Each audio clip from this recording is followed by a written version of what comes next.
भैया भाई भतीजा के मौसी गाँव आयल बारी और ऊपर चाचा का कहत रहे भाई सुनी जा।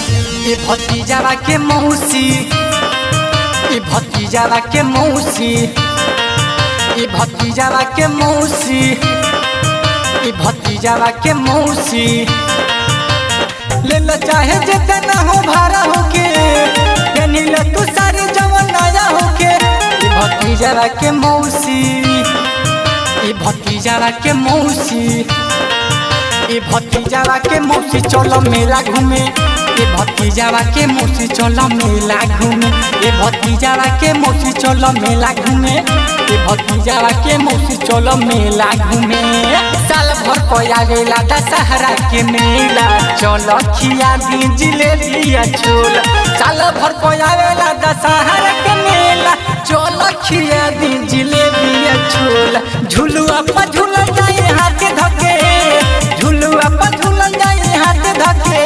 ये भतीजावा के मौसी चलो मेला घूमे। ये भतीजावा के मौसी चलो मेला घूमे।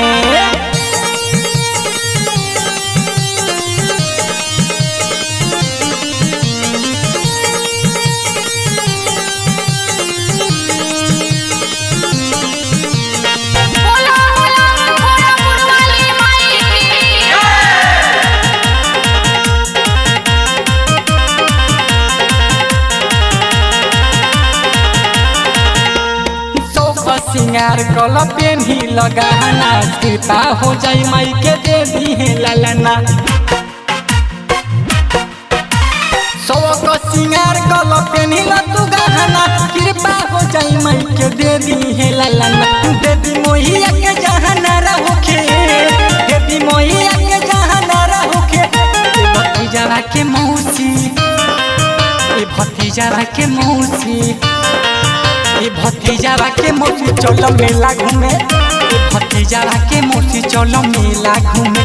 ये भतीजावा के मौसी चलो मेला घूमे। ये भतीजावा के मौसी चलो मेला घूमे।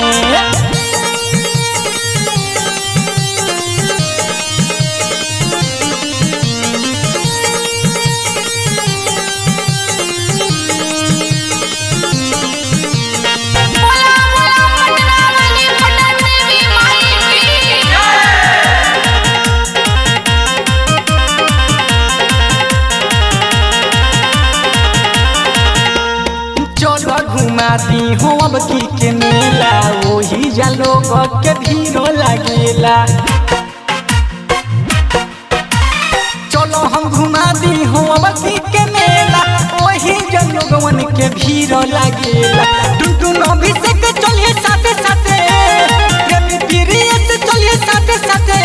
ये भतीजावा के मौसी, ये भतीजावा के मौसी, ये भतीजावा के मौसी चलो मेला घूमे। ये भतीजावा के मौसी चलो मेला घूमे। ये भतीजावा के मौसी चलो मेला घूमे। ये भतीजावा के मौसी चलो मेला घूमे।